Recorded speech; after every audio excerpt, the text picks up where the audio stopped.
Ongi etorri herri erratiko entzule.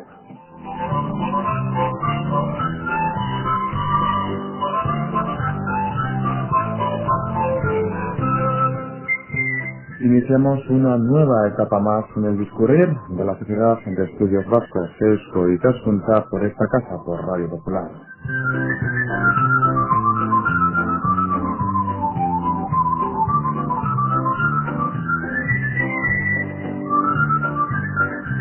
Y concretamente para hablarles en esta ocasión de la indumentaria.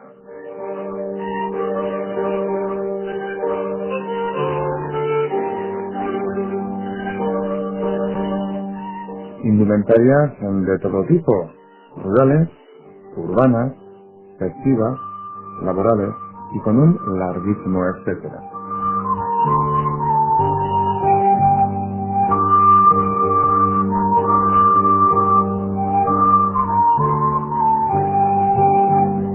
Y precisamente para hablar sobre la indumentaria contamos hoy con la presencia de tres amigos, tres etnógrafos, responsables también en esta área de la Sociedad de Estudios Vascos, Eusko Ikaskuntza, y miembros de los grupos étnicos. Estamos hablando de Antxon Aguirre Sorondo, de José Zufiaurre y de Koldo Lizarralde.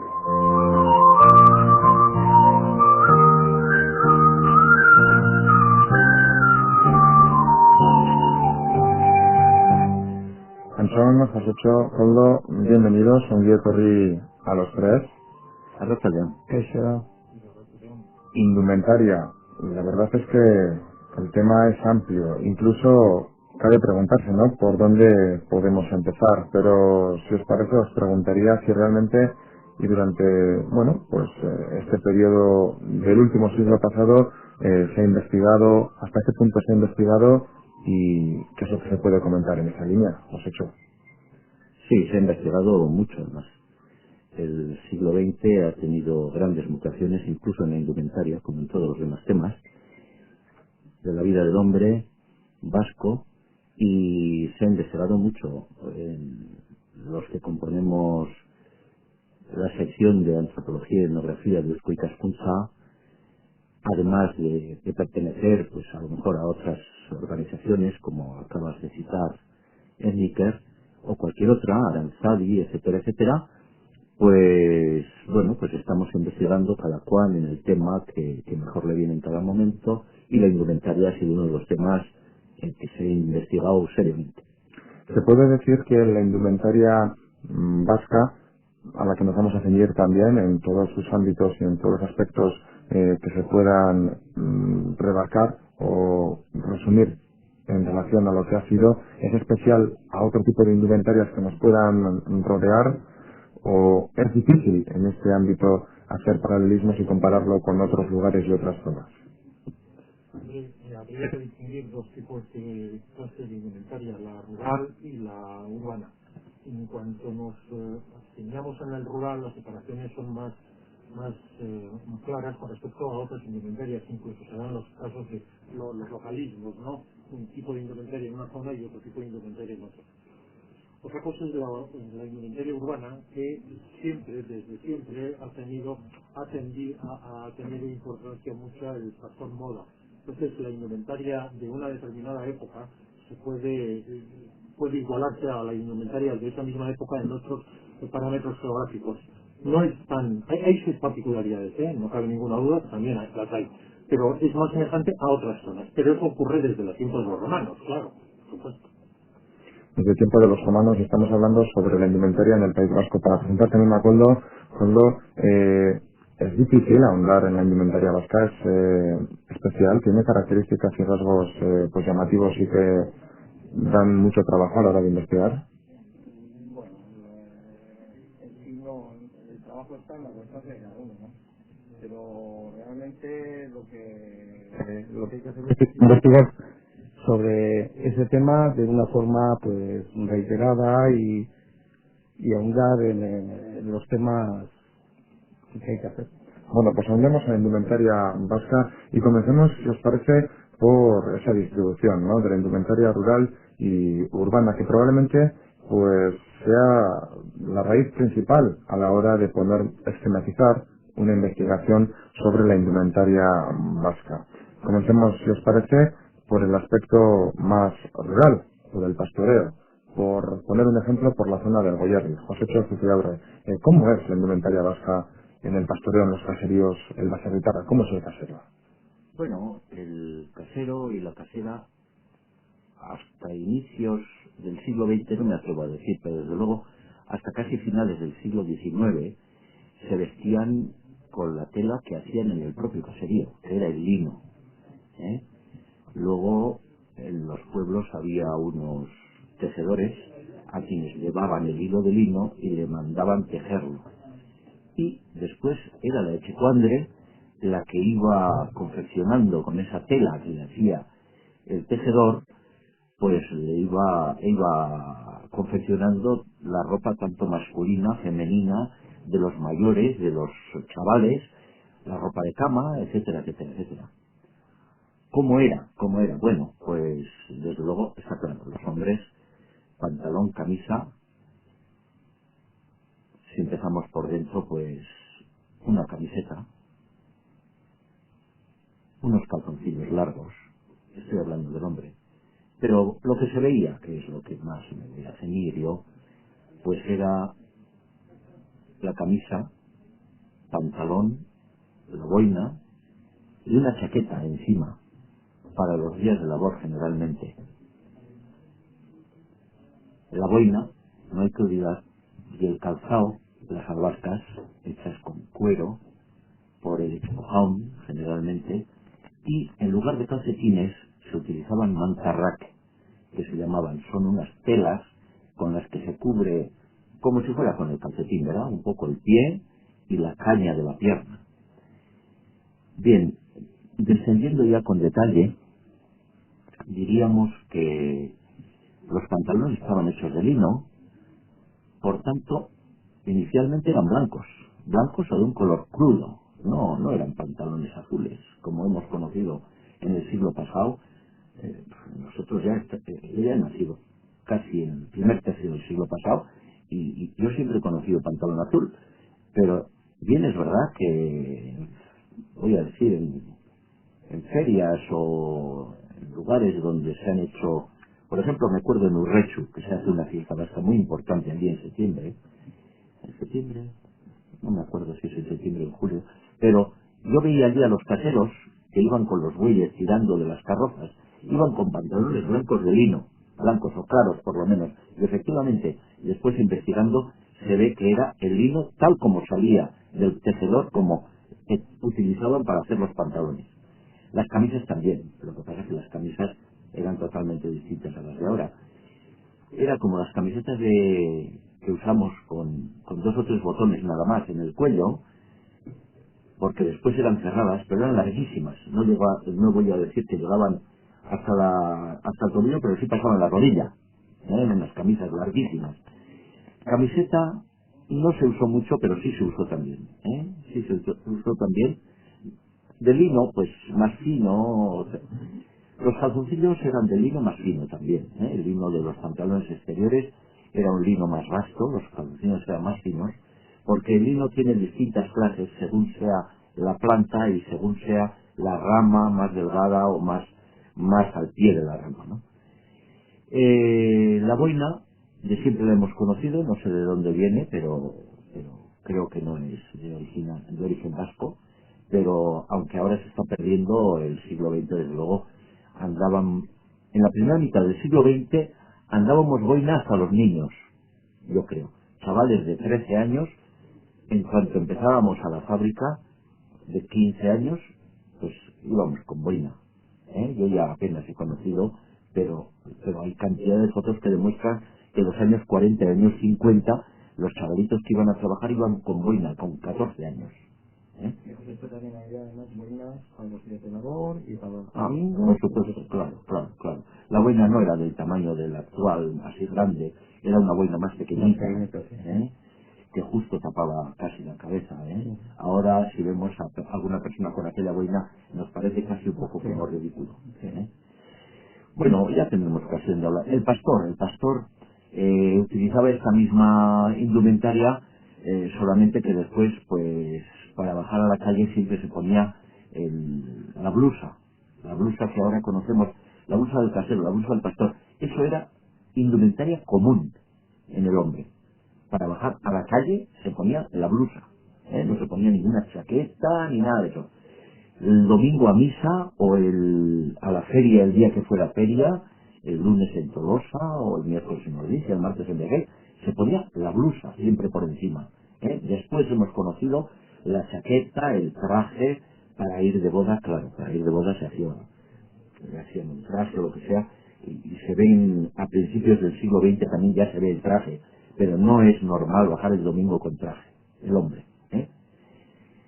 Y en el caso de la mujer, bien, un poco la más mujer utilizaba también dos prendas principales, que son la blusa superior, llamada chambrea, o chambra, y la falda inferior, por supuesto, aspico gonea, una falda de abajo, que es la famosa bonagorri de antes, pero que nosotros no hemos conocido utilizar en días normales, ni domingos tan siquiera como vestimenta normal en el siglo XX. Y después el pañuelo de la cabeza, los pies más o menos como hemos dicho antes, albarcas y mantarrac, estas telas más elegantes. El domingo la mujer bajaba con zapatos, generalmente en la mano, se cambiaba al entrar al pueblo en una casa que ella conocía, y se quitaba las albarcas, se ponía los zapatos para bajar al pueblo, para entrar ya en el pueblo, a la iglesia, etcétera, etcétera, etcétera. Pero lo demás, en su vestimenta normal del día de labor, cuando andaba en el caserío, eran albarcas como su marido. Y además de la chambra y la falda, el día de labor lo que tenía es delantal, un delantal largo. Generalmente hemos conocido negro, tanto la ropa de los días de labor como de los domingos. Más la de los domingos, la de los días de labor, sobre todo el delantal podía ser con motas blancas, también la chambra de arriba. Ya se suele ver vestido por la calle cuando se visten las caseritas y tal. Efectivamente, esa tela era más bien para los días de labor. Los domingos podía ser negra, negra, negra. Habrá tiempo también de ir avanzando y de ver cómo se ha dado esa evolución hasta hoy en día, pero en este camino, desde el mundo rural al urbano, si os parece, pasamos por el ámbito industrial, cómo se relacionaba o cómo se vestía hace varios años, por poner un ejemplo, en el ámbito industrial, ¿no? La gente va a trabajar, va a la fábrica, ¿y qué tipo de indumentaria lleva? Es que lo que yo he investigado serán unas características un poco especiales, como Segovia, que es una zona muy industrial que compagina con una industria muy rural. Entonces, generalmente cuando iban a trabajar estos a las fábricas, bajaban con la vestimenta casi del caserío. Pues como ha dicho Josécho, normalmente además los calcetines solían ser de lino. Hay que tener en cuenta que en el Oival hasta el siglo XIX se cultivaba mucho lino, y solían ir a las fábricas pues con las albarcas, los calcetines, el pantalón, el berrico, sobre todo aquellos que ya utilizaban mucho pues los bueyes y todo eso para transportar cosas, ¿no? Ya que no había los camiones, casi no había muy pocos. Cuando el tren traía el mineral o traía el material, iban con los bueyes y iban con la vestimenta, con garrico, con la boina, con una blusa y con un pantalón. Luego ya a mediados del siglo empezaron ya los buzos y todo esto, pero ya es a partir ya de los años 50. Y vamos poco a poco llegando hasta la ciudad, zona más urbana, si os parece a los más... Hay una cosa, un detalle, que por ejemplo, cuando bajaban las mujeres y los hombres a un funeral del caserío, iban con los zapatos de madera, escala Royac, los dejaban en una zona y luego de ahí se cambiaban, se ponían los zapatos y iban a la iglesia con las albarcas. Una curiosidad más que estamos apuntando aquí, hablando de la indumentaria vasca, y decíamos que seguimos nuestra escalada hacia pues San Sebastián, hacia la zona más urbana del territorio histórico guipuzcoano.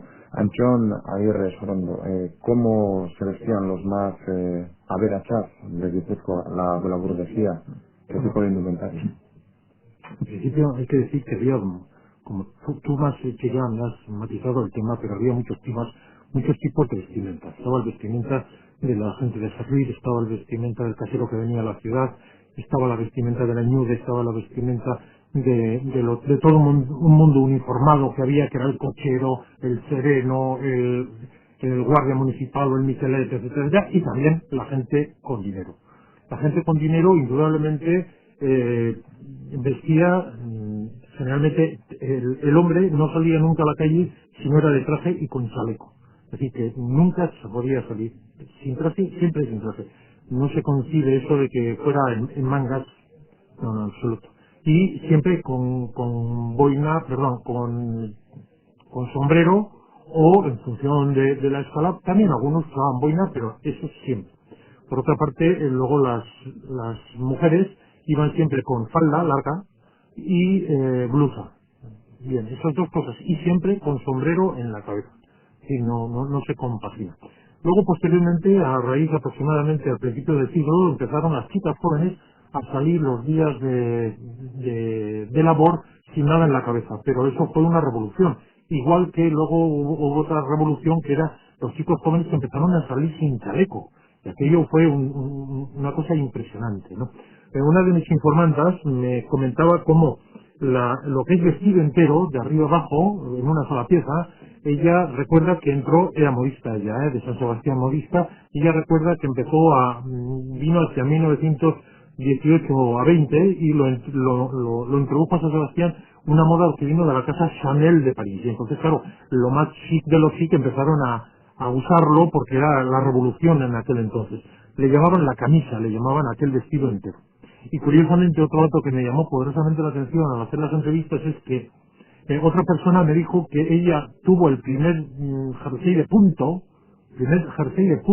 tuvo en 1934 cuando se casó, le regalaron. Es decir, que claro, nosotros nos estamos pensando que el jersey de punto es de toda la vida, porque es de lana y ya está. Pues no, señor. O el vestido, que tiene que ser de arriba abajo de toda la vida. Pues no, señor. Hay muchas cosas de estas que hay que desmitificar y, bueno, Puchi Golavera es lo que podría decir. Podríamos hablar luego de clases, que es lo que diferenciaba una sociedad de otra, pero bueno, hablaremos. Sí me gustaría preguntarte, habrá tiempo para hablar de esas clases, probablemente de si vestía diferente o no el casero o la casa del mundo rural cuando iban a la ciudad, cuando venían a San Sebastián, pero sí me gustaría preguntarte, Antón, a ver si es equiparable a algún cambio de la indumentaria que se pueda entender hoy en día el hecho de que en aquel entonces los más señoritos no llevaran chaleco cuando los jóvenes empezaron a dejarlo. Es decir, ese boom, ese cambio radical de concepción, de forma de vestir, es equiparable a algún cambio que se haya podido producir en los últimos años entre nosotros para que la gente lo pueda entender. ¿Hasta qué punto era cambio? No, vamos a ver. Desde el principio de la historia de los tiempos, el cambio se dio. Hay una pragmática de los reyes católicos prohibiendo que es el uso excesivo de las sedas en la gente de su corte, porque se gastaba la gente fortunas auténticas en hacer ropa de seda. Es decir, que siempre ha habido la moda, hace tiempo y sigue estando. Entonces, aquellos chicos jóvenes que salían a la calle sin chaleco, en su casa organizarían unos pisos impresionantes, pero ¿cómo puedes salir sin chaleco? O las chicas que salían sin nada en la cabeza. Entonces, claro, todo eso se sigue dando en este momento de la misma forma. Las pautas no han cambiado. Cambiará la vestimenta, cambiará la forma de vestir, pero el comportamiento humano nada, ¿eh? Por lo tanto, se puede decir que al igual que hoy en día existen pasarelas y existe moda, claro, hace 60, 70 años, a la vez de 1930, también había moda, por supuesto. Siempre, ¿eh? No, y desde el Cromañón. Desde Cromañón, sí, moda ha existido siempre.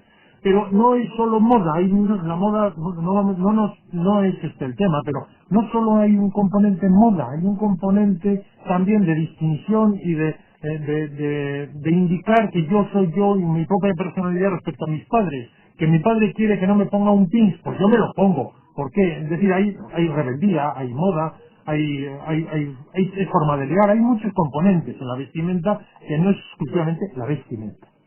Otra cosa es, en las clases menos pudientes, la vestimenta era aquello imprescindible para vestirse porque no había otra cosa. Estamos hablando en una época en la cual, por ejemplo, mucha gente no tenía más que lo opuesto. No había nada para poder suplir al opuesto. Incluso muchos dormían con lo opuesto. Estoy hablando en el siglo XVI, pero no es el campo. Pero quiero decir que a ese señor no compares con lo que estamos hablando en este momento. ¿Entiendes? Lo que sí es un cambio total es el número, el gasto y el costo moda con respecto a épocas anteriores. O sea, no se puede comparar, ¿entiendes?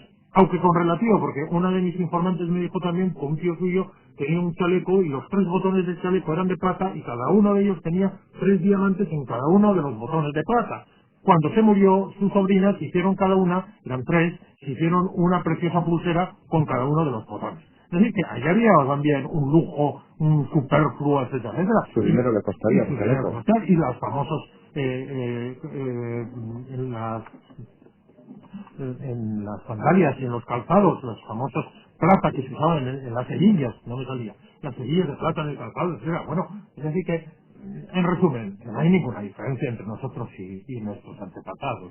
Habrá en el material, El que podía, ¿verdad? y el que podía, y habrá el material que va evolucionando, ¿entiendes? Por ejemplo, esto es ya etnografía del día. A ver, ¿a quién se le ocurre que me tengo que comprar un pantalón vaquero usado, roto, y encima cuando voy a casa le meto un tijeretazo para enseñar un trozo de la braga de atrás y un trozo de la pernera? O sea, tú dile eso hace 20 años a tu abuela y dirás, bueno, que estás loco, o sea, que traes cosas usadas a casa, compras cosas usadas y contra más usadas encima te cobran más. Entonces, bueno, oye, eso es el mundo de la indumentaria, que hay un montón de factores en la indumentaria, es un mundo, es un elemento muy sociable. La indumentaria es un elemento de ostentación y de marcar también la clase. Es un reflejo de clase, de identidad, de personalidad, de todo ello junto, ¿no? Y de economía, y de lugar, y de espacio geográfico, etcétera, etcétera. Sí, sí. Y sigue siendo. Por ejemplo, te voy a contar un caso muy curioso que tengo un amigo, que es muy amigo mío, que usa una gorrita de tipo inglés. Y yo le digo, bueno, pero tú, tanta amor que tienes a la patria, ¿por qué no te pones una puñetera chapela como yo uso chapela? ¿Por qué no usas una chapela? Y me dice, no, porque claro, me van a identificar con una determinada forma de pensar y eso tampoco quiero. Digo, bueno, pues me das el colmo tú, que el que lleve chapela ya tenga, o sea, es ya la etiqueta. Yo llevo chapela, pienso así. Hombre, ya ves, ahora ya incluso en la vestimenta está la política. Y siempre ha sido así, acuérdate las parcas de los años 60, del famoso París de las parcas. Bueno, seguimos igual. Incluso todavía ese hecho de que demuestre una connotación política, demuestre también una identidad, una clase social, un poder adquisitivo, una forma de pensar, es mayor, tal vez, hoy en día que hace varios años. Bueno, no hace mucho que leímos en unas normas que se publicaron, que había dado no sé qué ministerio a sus agentes, que si veía personas jóvenes vestidas de tal o cual forma, pues se podía considerar que eran presuntas. Sí. Entonces, pues claro, esto está todo interrelacionado. Bueno, sigamos hablando de la indumentaria, porque precisamente nos sirve también de paralelismo cuando hoy en día siempre se ha venido diferenciando el día laboral y el día festivo. Siempre cuando llegábamos a La Jaya, al día festivo, pues Sí, como sí. que nos poníamos nuestras galas. Sí, ¿Eso cómo se ha visto en el mundo rural? Bueno, pues en el mundo rural, los jóvenes, en el mundo rural, vamos a decir, donde imperaba la zona rural antes de implantarse la industria, vamos a decir, en el Goierri, por ejemplo, yo provengo de Goierri, y el domingo los jóvenes se ponían alpargatas blancas. Alpargatas blancas era lo elegante como calzado. Pantalones, pues bueno, hemos conocido en el siglo XX pues los que se compraban, ¿no? Grises, azules o blancos en verano. Pero antes lo que se le hacía, tanto la camisa como hemos hablado antes, como los pantalones, pero se distinguía con las alpargatas blancas y una boina que se guardaba para los domingos, menos usada, menos sudada, menos manoseada. Y cuando había que hacer un recorrido muy largo para ir a una romería, pues las alpargatas muchas veces se llevaban al hombro, para no estropearlas, y se ponían 5 minutos antes de llegar a la ermita o al lugar donde era la romería, porque si no, solo iban a valer para un domingo las alpargatas y no podía ser. Hoy día ya es otra cosa. Las personas mayores el domingo, bueno, pues como he dicho antes, el hombre se ponía ya un pantalón más nuevo, se ponía la blusa negra, larga, una boina nueva también, bueno, que guardaba para los domingos, la faja también, que antes se me ha olvidado citar a mí, se pondría una faja más nueva, que tendría guardada, lo mismo que hacemos ahora generalmente. En los pueblos todavía tenemos ropa de domingo y ropa de labor, los que tenemos cierta edad todavía tenemos esas antiguallas. Bien, las jóvenes que el día de labor, si estaban trabajando en casa, vestían más o menos como sus madres, como hemos dicho antes, pues también el domingo vestían más o menos como sus madres, con unos colores no tan negros como su madre, pero utilizaban la chambra y utilizaban la falda. Como ha dicho Anton, el vestido entró después, porque además en los caseríos lo primero había que saber hacerlos. Una falda pues es una tela más o menos larga, un poco fruncida, con unos bolsillos y es más fácil de hacer, pero un vestido, yo supongo que no todas las caseras, aunque había personas que iban a aprender pues con otras señoras que eran modistas en los pueblos, etcétera, pero no todo el mundo sabía hacerse un vestido y había muchos habitantes. Los niños han vestido pantalón corto hasta los 12 o 13 años. Ahora visten largo desde que tienen un año, pero no, antes no. Antes se ha vestido pantalón corto y las niñas vestido, ahí sí. Ahí las niñas hacían un vestidito. Y los domingos y los días de labor, pues bueno, pues más limpio o menos limpio. Pero generalmente como se asistía a la escuela, pues también se procuraba enviarles pues bastante bien vestiditos a los niños y a las niñas. A veces iban un poco peor, pero bueno. Coldo, no sé si querías... Con el respecto a la escuela, recuerdo yo a las personas mayores que yo entrevisté, me decían, nosotros en la escuela todos íbamos igual. Quitábamos las alpargatas para no romper y venga, ahí con un pantalón viejo corto, una camisa y venga, y todos iguales. Sí, no hay que ver fotos antiguas, ya se les ve, pues no están, verdaderamente no están muy elegantes, a lo que hoy es elegancia, pero en aquellos momentos pues vestían lo mejor que tenían. Sí. En el caso del Goibar, Coldo, la persona que va a la empresa a trabajar, ese ámbito industrial también diferenciaba el hecho de que hoy vamos a trabajar y hoy es festivo. Claro. Pero la indumentaria era muy parecida a la que lleva el mundo rural, o sea, la vestimenta de los domingos también era muy parecida a la que... ¿Cuándo se empezó a utilizar en el mundo industrial, en la calle, la chaqueta y el pantalón azul, el mahón de Vergara, que tanto hemos conocido? Sí, pues eso es lo que he dicho antes, sobre los años 50, ¿verdad? Los años 50 por ahí se empezó. Sí. La chaqueta y pantalón. La chaqueta y pantalón, y luego ya vinieron los buzos y todo eso. Pero luego el domingo se vestía normalmente, además, en cuanto a las albarcas, solía haber las que hacía un especialista, que había que en un caserío tal, a aquel hacía albarcas. Y había las que se vendían en las tiendas, que eran unas albarcas de goma, que también se llevaban, sobre todo los días de labor. Pero la alpargata era... Y en la albarca, cuando se hacía en el caserío, había albarca de día de labor y albarca del domingo. Y la del domingo tenía ojos, que es y la de los días de labor no. Es decir, en la parte delantera había dos marquitas, en realidad era una tira que se metía por dos rajas hechas al cuero, que podían ser blancas, normalmente era negra, y esas eran las albarcas de los domingos con ojos. Curiosamente, además, así como cotilleo, viene un poquito a refilón de cuento, pero no me privo. Es que hace poco estuve visitando el Museo de Albacete y había una exposición de los indios americanos allá, y la vestimenta, etcétera, y en una vitrina había unas maravillosas albarcas vascas, y digo vascas, no digo hechas allá, sino digo vascas, porque cuando uno ha trabajado en el tema de las albarcas ya las conoce y las huele, en la forma de coser, incluso todo, porque aquello era una albarca vasca que dice posibles calzados de los indios de la zona de Groenlandia del siglo XVIII. Y dije, ahí va, bingo, pues eso seguro que es algo que se ha encontrado en una excavación de alguno que fue a la pesca del bacalao o a la pesca de la ballena, murió allá y se encontró.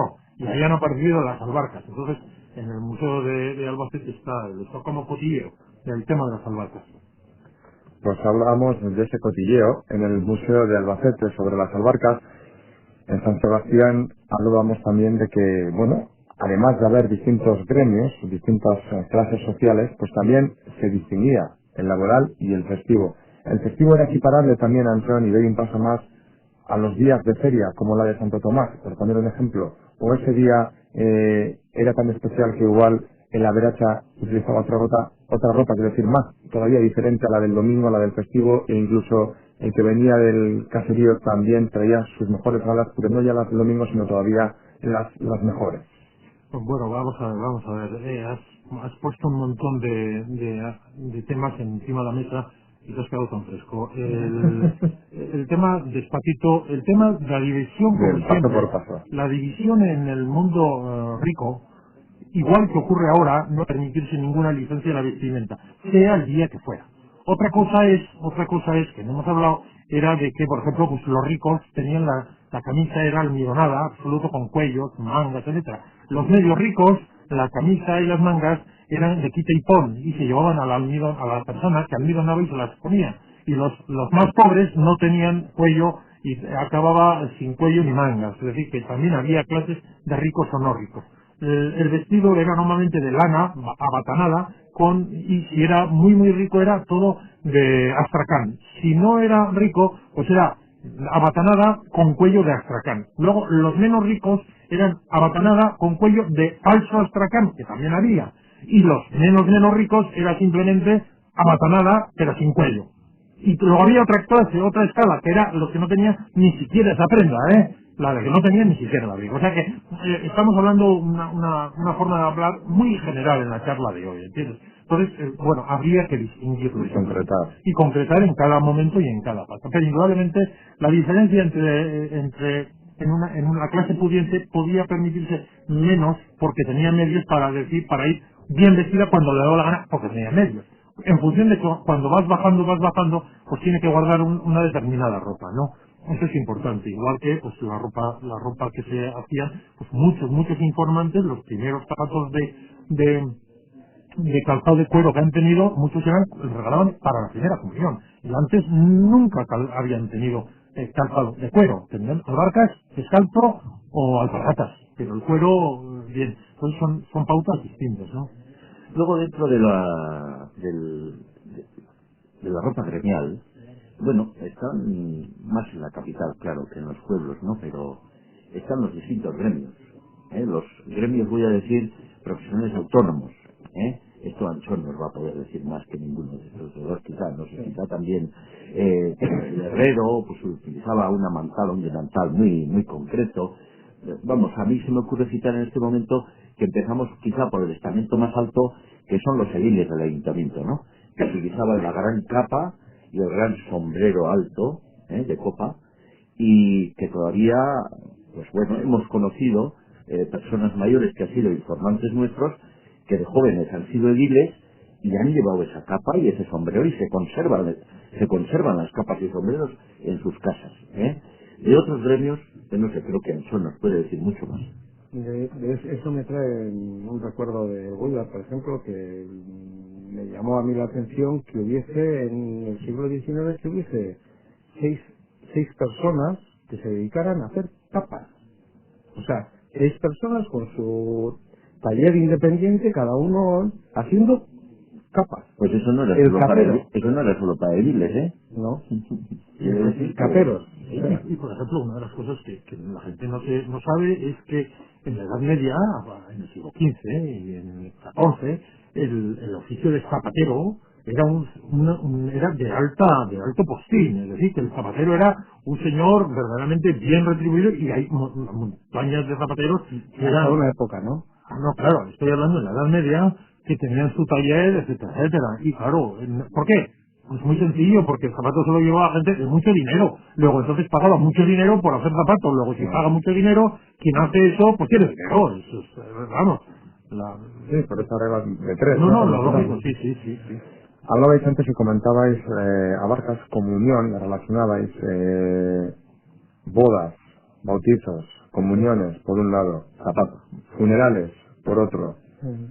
Sí. Bueno, en funerales también había un personaje muy importante que era el cabeza de familia del caserío. Este iba, vamos a ver, es meterse en otro terreno, pero en el funeral, los familiares del muerto, del caserío, iban en fila india, por eso viene la palabra seicioa, en fila india detrás del féretro. Entonces, quien presidía esa fila india era el cabeza de familia, el que quedaba después, si había muerto el padre, pues el hijo mayor, y aquel iba tocado como el edil que hemos dicho antes, con capa y sombrero. Sombrero no tanto. Yo no conozco ningún informante que me haya dicho que el heredero o el mayorazgo o el cabeza de familia de aquel caserío iba con sombrero, pero sí con capa. Entonces, no solamente además el día del funeral, sino el día del funeral y 9 días después. Efectivamente, ahí, si tenía zapatos, llevaba zapatos. Porque el honrar a sus muertos era el vestirse de la forma más elegante que podía el basaguitarra, el casero. La mujer, ya he dicho antes también, que empezó con zapatos mucho antes que los hombres. Los domingos, para bajar a misa, la mujer utilizaba zapatos que llevaba en la mano hasta la calle desde mucho antes que el hombre. El hombre, los domingos, vestía barcas tranquilamente para ir a misa también. Así la mujer no, pero el hombre cuando tenía que ir a funeral, o lo que tú has citado, bodas y cosas de estas, entonces utilizaba zapatos que normalmente pues ya en el siglo XX todo el mundo tenía un par de zapatos.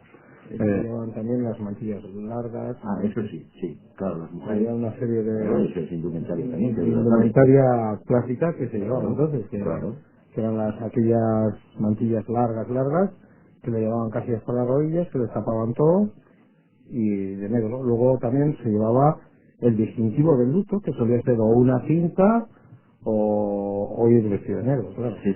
Parece que en esta vida estamos abocados a disyuntivas o a emparejamientos, paralelismos, porque hablamos de urbano, rural, laboral, festivo, bodas, bautizos, comuniones por un lado, muerte o funeral por otro, y parece que una cosa es bueno, otro es malo, lo blanco con lo negro. En este caso no es así, porque no siempre en el funeral se ha vestido de negro, o concretamente, o para ser más exactos, que no he confundido, no siempre en la boda se ha ido de blanco. Bueno, si me permites, porque es un tema que me apasiona, y agarrarnos los machos porque es que me chifla.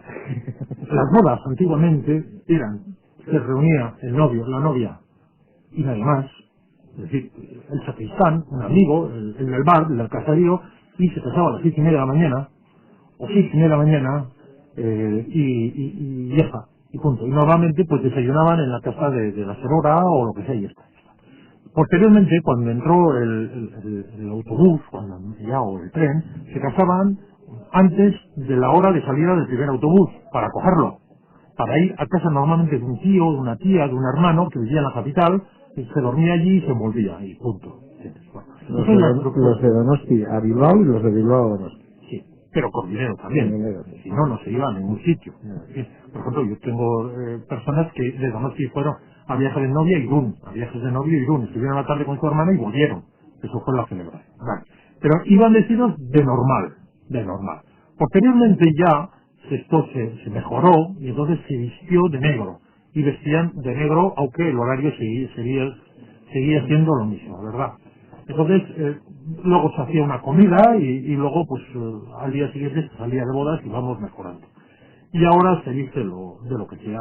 Yo sí quiero que quien nos oye haga una reflexión, porque para mí hay un paralelismo verdaderamente muy interesante que hay que contemplar y estudiar, que es la fiesta del carnaval y la boda. Es decir, en la boda cada uno se viste como quiere o como le da la gana.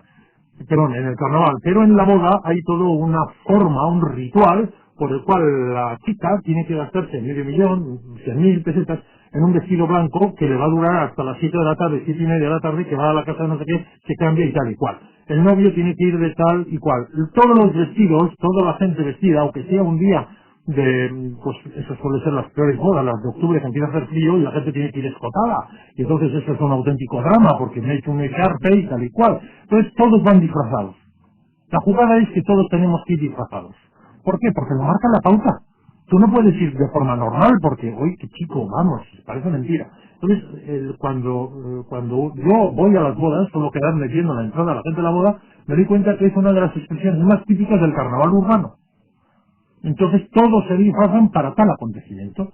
Entonces es un ritual que se hace y que no hay forma de el porqué. Se podrán buscar muchas excusas y se podrán buscar argumentos, pero ahí está y efectivamente se sigue manteniendo. Es la única cosa que no va hacia una libertad en el vestir, sino va encorsetada cada día más en las pautas. Pues claro, no vamos a hablar ya de los regalitos que hay que hacer y tal y cual, todo el mundo ceremonial que se está creando, que se inventa, ¿no? Etcétera, etcétera. Pero indudablemente hay algo muy curioso cuando pensamos en el pasado y decimos, fíjate que llevaban esos pelucones y esas cosas que les estorbaba tanto, parece mentira, ¿no? Que se sujetaran tanto a las modas, ¿no?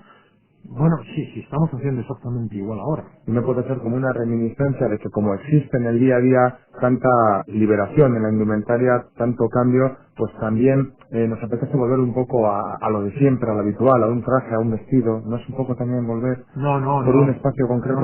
No, en absoluto, porque la boda está marcada por las modas. La boda no es una cosa que tú puedes llevar lo que te dé la gana. Tú llevas aquello que la boda marca, y si tú vas a una boda de determinado clase social, llevarás gorro, llevarás traje, llevarás saqueo, llevarás lo que sea. Entonces el coche tiene que ir con flores, no se te olvide, tiene que ir con flores, y depende de tal, hay que buscar al pariente que tenga el coche mejor, más limpio, para que luzcamos el coche. ¿Entiendes? Mis padres fueron los últimos que se casaron en San Sebastián en Landó, coche tirado por caballos blancos, porque era un capricho del zumbao de mi abuelo. Pero bueno, pues es que seguimos exactamente con las mismas pautas. Lo que pasa es que hay que analizar. Oye, usted va a una boda, ¿y usted cómo le da la gana? Pero por favor, analícese. Sí, ¿tú crees? Luego los trajes de comunión también han evolucionado terriblemente, porque en los años 50 por ahí eran todos de marineritos y unos iban de capitán, otros de no sé qué, con el traje de marinerito, hasta que luego ya, pues, luego fue lo que es una túnica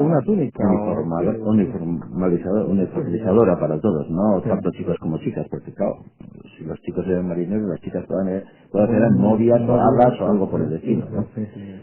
Bueno, esto conste que en algunos sitios se está volviendo, en los periódicos estamos viendo niños de comunión otra vez vestidos de marineritos y vestidos de novia, y pues porque lo que decía Anchón, ¿no? Hay personas que dicen, no, esta efemérides hay que vestir de esta forma, y se acabó. Ya, claro.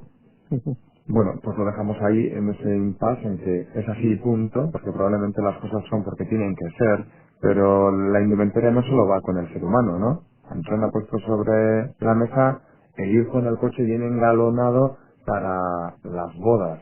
También vestimos coches. ¿Cómo coches? Oye, se le viste la casa, se viste el coche, se viste el restaurante, se viste todo, y ahora aparece también la liga, que la novia tiene que llevar una liga, o la tontería esa, que ahora que resulta que hay que vestir algo rojo el día del 31 de diciembre, una tontería de hace muy poco tiempo. Es decir, que el ser humano es un generador de tonterías del tamaño descomunal, y creo yo que sigue siendo y seguirá siendo, siempre sigue y seguirá siendo. No es lo malo es que no se da cuenta que son tonterías, ese es el problema. Pero igual todo es porque tiene la capacidad de pensar, o el raciocinio, y entonces pues... O de no pensar. O de pensar demasiado. De no pensar y dejarse llevar por modas que le implantan formas de ser que se ve sujeta a implantarse, sin tener él ninguna posibilidad de razonar sobre ellas. Que quizás habría que pensarse eso. Acompañando a la ropa, pues también luego está la alhaja, ¿no? Que antes pues no se llevaba apenas nada. El anillo de boda, pues yo he conocido muchos que se han casado con el anillo de boda de un amigo prestado. Dejan el anillo. También había en la iglesia un anillo así de plástico, pues, que se lo dejaba. También.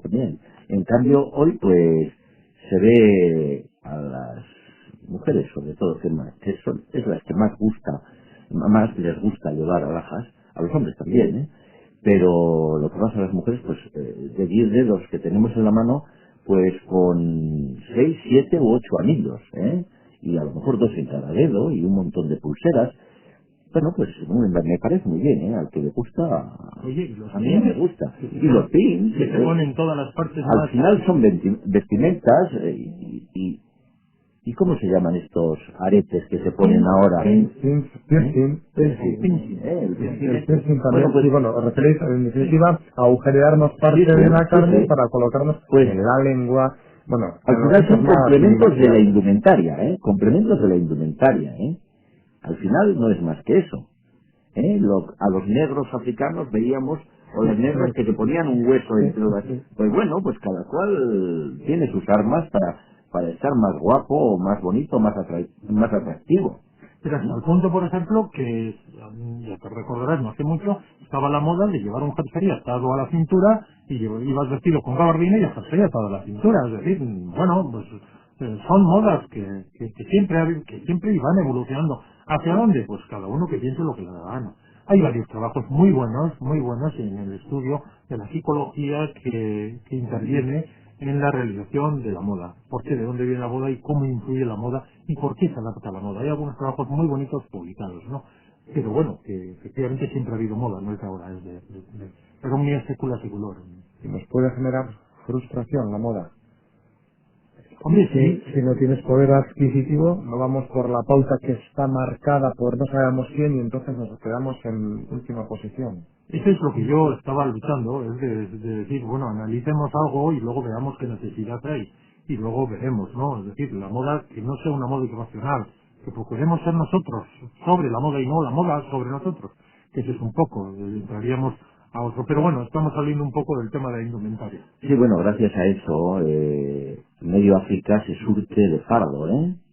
Entonces la ropa esta que dejamos nosotros en el portal y se la llevan, esto termina en África, la mayor parte, hecho grandísimos fardos que se manejan con grandes excavadoras y aterrizan hay mercados terribles en Ruanda, en Angola, yo tengo amigos que están por ahí, me han contado, y bueno, pues allí se utiliza la expresión vestirse de fardo, es una expresión habitual, y el 90% de la población se viste de fardo. Es la ropa usada que nosotros, nuevísima todavía en muchos casos, porque la ropa de hoy tiene componentes acrílicos que no dejan romperse. La de algodón se rompe más fácil, pero la que tiene una mezcla del 35, etcétera, por ciento de componentes acrílicos, esa ya es muy fuerte. Entonces, echamos ropa completamente nueva. La que te dicen, oye, no te pongas esa gabardina. Claro. Sí hubo una cosa muy curiosa que recuerdo que me comentaron, que había una diferencia entre lo que era la gabardina y lo que era ¿cómo es? La gabardina y la gabardina y la trinchera. Me comentaba una persona que ellos, la gabardina, no se conocía y se puso de moda a principios del siglo, era generalmente de lana impermeabilizada, era la gabardina, y la trinchera era de algodón impermeabilizado. Entonces, a principios del siglo se diferenciaba gabardina y trinchera. Ahora ya no, pero entonces sí, y había dos prendas distintas. Unos tenían gabardina y otros tenían trinchera. Que entró a principios del siglo, igual que, por ejemplo, a principios del siglo a ninguno de San Sebastián se le ocurriría salir con un paraguas en la calle. La gente bien no usaba paraguas, eso era cosa de los del pueblo. El pueblo sí, el casero, etcétera, venía con paraguas a San Sebastián. Pero aquí no, la gente bien no podía, no se permitía salir con paraguas. Pero ¿cómo se protegía de la lluvia? Que la mayoría de no salía. No, se quedaba en casa y no salía. Qué suerte. No necesitaba salir cuando llovía. Claro.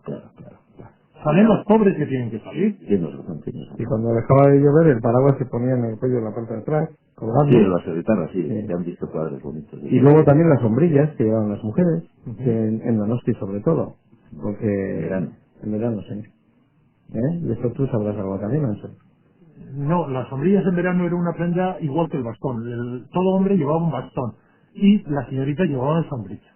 ¿Por qué? Porque en la clase bien no permitía ponerse morena. Era un sentido de bajar de calidad. Entonces las chicas no permitían que se pondría morena y para evitar ponerse morena había que taparse del sol. Por eso en cuanto salía un poco sol o no salían de casa o salían con sombrilla. ¿Entiendes? Entonces, claro, la gente del campo se ponía morena y ahí estaba la diferencia entre etcétera. Hasta tal punto también que se hizo muy popular los polvos de arroz para darse en la cara para parecer blanquitas y parecer sin color, porque el color era una cosa más significada. Y otra cosa que se me ha olvidado decir era que hemos hablado antes del impermeable y la gabardina, pero no hemos hablado antes de la trinchera.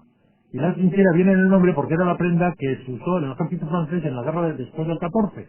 Y entonces usaban esa prenda en las trincheras. Y después del 14 se introdujo esa prenda aquí porque era muy buena contra la lluvia, era mucho mejor que las demás en Papa Vallejano, y entonces se le llamó trinchera. Y entonces aparece la gabardina, aparece la trinchera de una derivación. Sí. Sé que probablemente nos dejemos algunos temas, coloca muchos, porque el tema da para un montón, pero lo que sí que no ha variado y no creo que varíe nunca es el paso del tiempo, que siempre nos puede, que va para adelante, que no para, y por lo tanto tenemos que ir finalizando.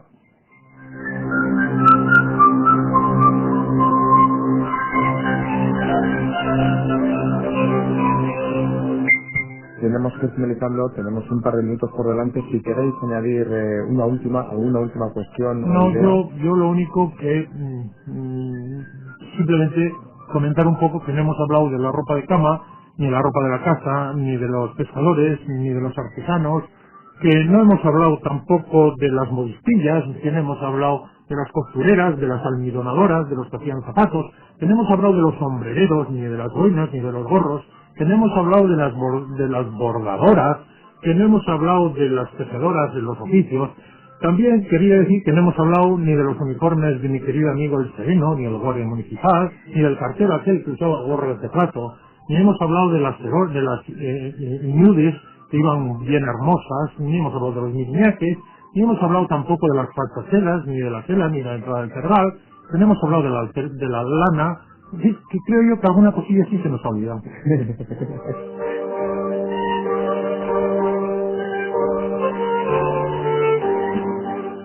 Esperemos poder hablar de todo eso, Antxon Aguirre Sorondo, en otro programa, porque por hoy no tenemos tiempo para más. Koldo Lizarralde, eskerrik asko. Esperemos, o al menos esperamos, quiero decir, que no creo que podamos encontrar en ninguna iglesia hoy algún anillo para compartir para todos, pero bueno, que poco a poco las cosas como evolucionan, pues que van cambiando. José Zeciaure, eskerrik asko, a ti también. Sí. Y los que tenemos cierta edad, todavía tenemos cierta antiguallas, decías antes, pues nada, que la edad nos pasa a todos. Eskerrik asko. Sí.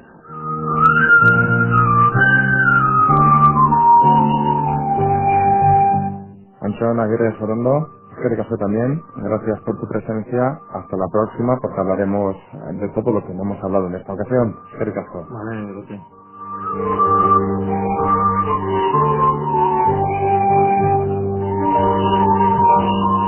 Eta zuei ere eskerrak gurekin izateagatik.